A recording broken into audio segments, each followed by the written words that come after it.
Kakek raksasa ini menaruh sayuran di atas meja sembari memandang sayuran itu.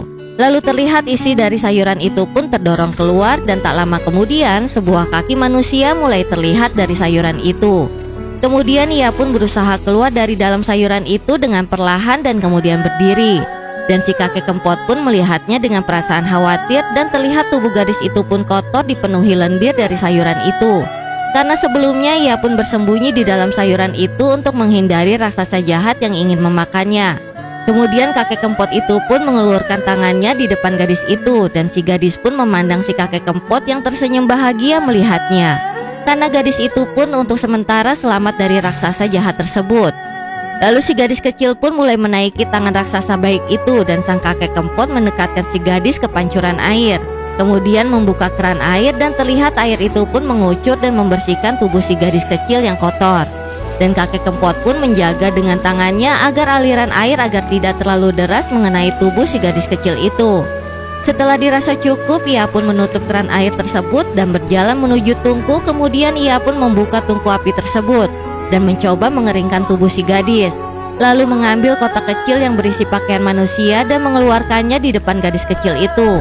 Kemudian ia pun mendekati ke sebuah rumah pohon yang berada di tengah dan mulai membersihkan tempat tersebut. Kemudian merapikan tempat itu yang nantinya digunakan sebagai tempat tidur si gadis untuk beristirahat.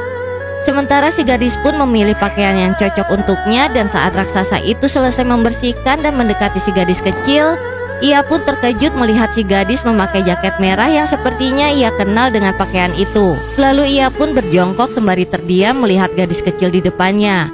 Merasa ada yang aneh dengan sikap si kakek kempot, si gadis pun bertanya kepadanya.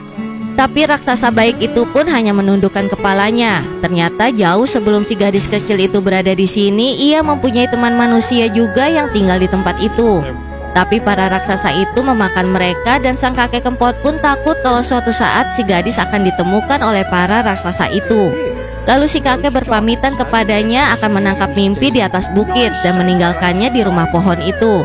Tapi si gadis kecil itu menolak ditinggal oleh si kakek raksasa dan memohon kepadanya untuk membawanya. Karena ia takut jika raksasa jahat itu kembali dan mencarinya. Akhirnya raksasa itu pun keluar dari goanya dan membawa gadis kecil itu bersamanya. Lalu si kakek berkata, kita akan pergi ke atas bukit, tapi ku minta kau jangan bersuara. Dan mudah-mudahan para raksasa itu tidak terbangun saat kita melewatinya dan kita bisa sampai dengan selamat berada di sana. Lanjut ke part selanjutnya ya, tetap di Snack Video.